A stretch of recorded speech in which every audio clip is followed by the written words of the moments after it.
బంగారీ,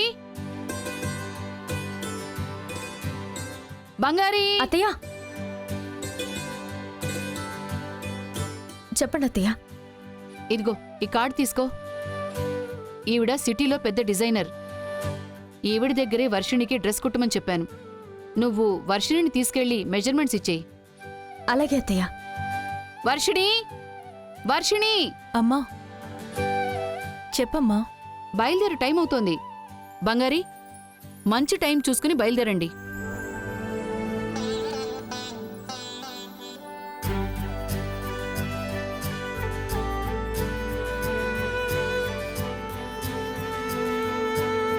ఏంటి బంగారీ, ఒకే వేదిక మీద 2 పెళ్లిళ్ళు అంటున్నారు. వర్షిణిని డిజైనర్ దగ్గరికి తీసుకెళ్ళమంటున్నారు. ఈ చెల్లెలకి చెప్పడం లేదని ఫీల్ అవుతున్నావా?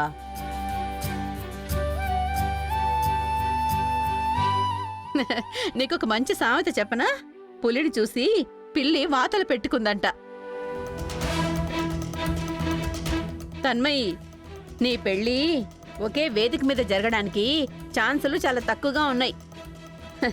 నీ స్థాయి ఏంటో అది ఆలోచించుకో.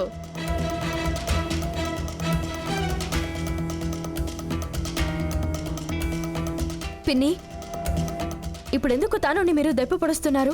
నేనేమీ దెప్పి పడవడం లేదు. రియాలిటీని అర్థమయ్యేలాగా చెప్పాలిగా. మా ఇంటి అమ్మాయి తను ఒకటా? ఏదో డ్రెస్ కోసం కలిసి వెళ్తున్నారు. అదే డ్రెస్సు నీ చెల్లెలకి కుట్టించగలవా ఏంటి?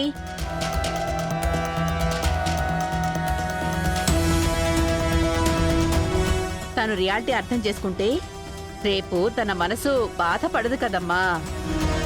అందుకే చెప్తున్నాను. సరే బయలుదేరండి. మంచి టైం ఉండగానే డ్రెస్ తీసుకుంటే మంచిది. వర్షిణి రా వెళ్దాం.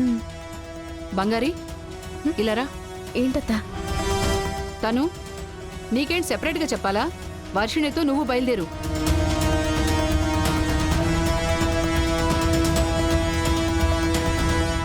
దేనికత్తా? దేనికి అంటే నువ్వు పెళ్లి కూతురువే కదా. వర్షిణికి జరిగేదంతా నీకు జరుగుతుంది. నువ్వు ఇంటి అమ్మాయివే కదా.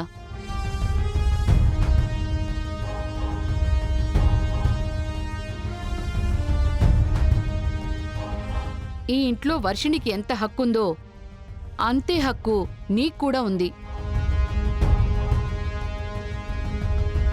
వెళ్ళు, వెళ్ళి నీకి నచ్చినట్టుగా బాగా గ్రాండ్గా కాస్ట్లీగా డ్రెస్ సెలెక్ట్ చేసుకునిరా. పర్లేదత్తా, వద్దు. వద్దా అంటే నేను చెప్తే వినవా? ఏంటి బంగారీ, నీ చెల్లెలు నా మాట వినదా? నాకు తనకి చెప్పే హక్కు లేదా?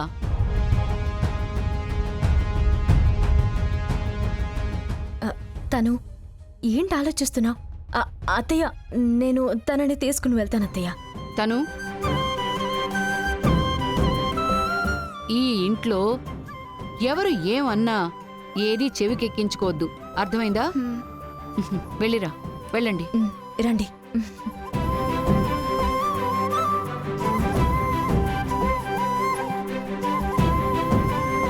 ఏంటమ్మా మీనాలో ఇంత మార్పు? చాలా సంతోషంగా ఉంది.